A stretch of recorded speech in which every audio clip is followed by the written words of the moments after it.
არაფერს მოველით ხელისუფლებისგან, რომელმაც 1 მილიარდი ლარი აპატია ენერგო კომპანიებს და ამ დროს საქართველოს მოქალაქეებს 30%-ით მოუმატა ელექტროენერგიის ტარიფი. მინდა თითოეულ თქვენგანს მოგილოცოთ აღდგომის ბრწყინვალე დღესასწაული. სააღდგომო დღეები საქართველოში ყოველთვის იყო ერთიანობის, რწმენისა და იმედის სიმბოლო. დარწმუნებული ვარ თითოეულმა თქვენგანმა სათანადოდ და შესაბამისად აღნიშნეთ ეს დღე. შესაბამისად, რადგან თქვენს ჯიბეს არც გაზრდილი კვერცხის ფასი დაეტყო, არც ელექტროენერგიის გაზრდილი ტარიფი და არც სხვა პროდუქტებზე მომატებული ფასები. სამწუხაროდ იგივეს ვერ ვიტყოდი საქართველოს მოქალაქეების საკმაოდ დიდ ნაწილზე.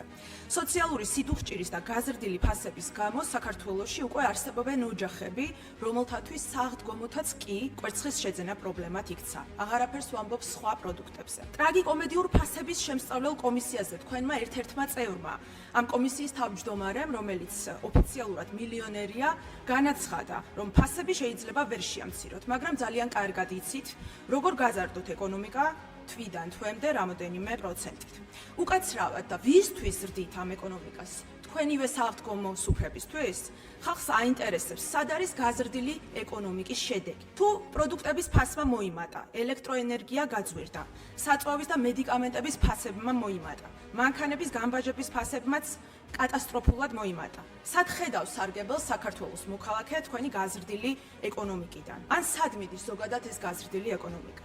მას შემდეგ, რაც თქვენმა პრემიერმა ფასების შემცირების პირობა დადო, მარტისთვის მონაცემებით, პურ პროდუქტების ფასი 9,6%-ით გაიზარდა, ბოსტნეულის ფასი 4,9%-ით, ხორცეულის ფასი 9,6%-ით, რძის ნაწარმისა და კვერცხის ფასი 4,5%-ით და თევზეულის ფასი 21%-ით. ასევე გაიზარდა ელექტროენერგიის ტარიფი 30%-ით. მაგრამ ამ ადამიანის დაპირება ან სიტყვა სერიოზულად მისაღები რომ არ არის, აგერ თქვენმა საპატიო თავმჯდომარემაც დაადასტურა, როცა ბატონი ალიევის ვიზიტისას ქვეყნის პრემიერ-მინისტრი სადღაც კუთხეში მიაყენა და შემდეგ ეს ფოტოები ყველას დასანახად გამოდო და ხალხს უთხრა ამასაც რაც გინდათ ის დაუძახეთო.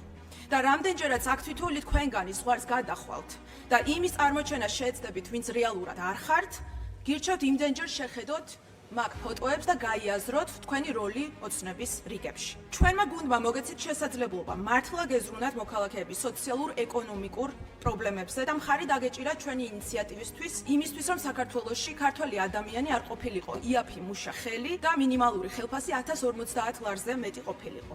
ეს იქნებოდა სოციალური გარანტია, რომელიც ადამიანებს ელემენტარული საჭიროების დაკმაყოფილების შესაძლებლობას მისცემდა.